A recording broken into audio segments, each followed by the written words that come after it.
Good afternoon. Some months ago, I published a video about Ford Escort RS Cosworth fast response police cars. In my part 1 video, I found 8 cars, which led to, through a load of comments and emails, a part 2 video, which added another 3. Now, one of the cars in those videos, Cosworth number 9, K338FEW or K434CAX, I had that down as my 9th police Cosworth. In that video, I said I'd got no idea where the car was or where it ended up. I even said it may have been the car that was wrapped around a lamppost by a dog handler who was showing off. That's not the case. K338FEW / K434CAX has been found. It's actually coming up for auction on July 15th in the WB & Sons Classic Car and Bike auction.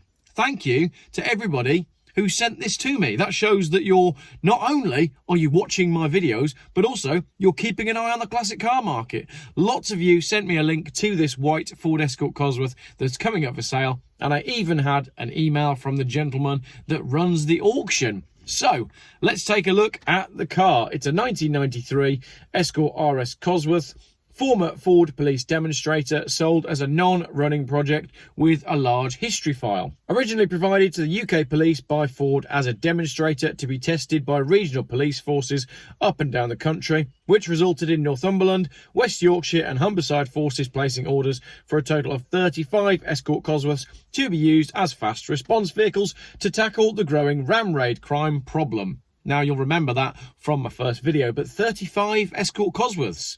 Not sure where that figure came from, because I only turned up 11. So where's the rest of them? I don't think that's quite right, but please correct me in the comments if you know that there's 35.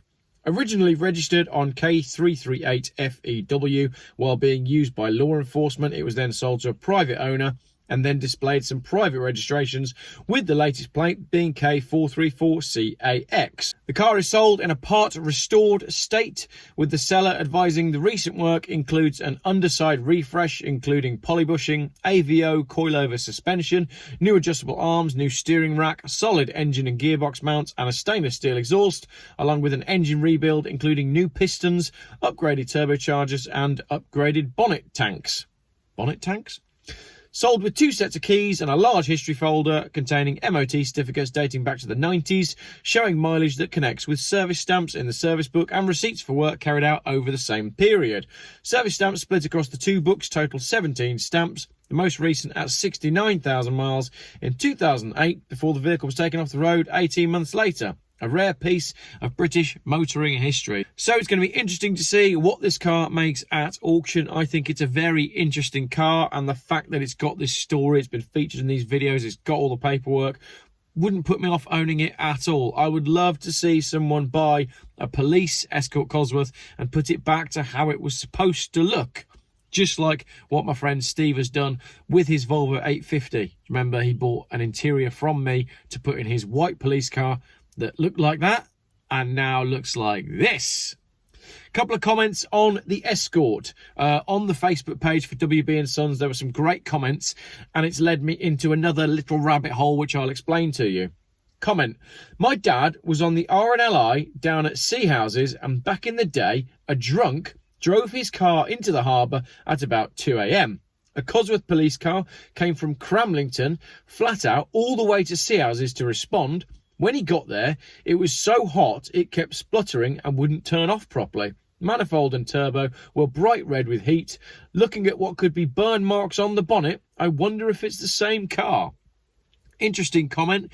Lots of people who worked with the police Cosworths said that they did have some major issues. Many people said that they were unreliable on the police force, and possibly the best emails that I had were from people that had modified the Cosworths to make them better police cars, including higher suspension and ignition that didn't turn off when you turn the keys, so you could leave the engine running without having the car stolen. Go back to my part 1 and part 2 videos if you're interested in that sort of stuff, because it's all there. Another comment. I worked in Northumbria on motor patrol duties. The car photographed is a Ford demonstrator as indicated by the decals, which we now know.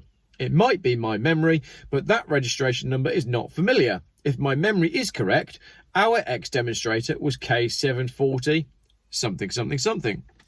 Interesting that your memory there, sir, tells you that K740 was the plate of the ex-police Cosworth, because there was one that was K740. It was K740 EHK, and in my part 1 video, I said that it was recently sold, but I didn't know where the car was. However, I can now correct that, because not too long ago, I got this email. Hi, Geoff.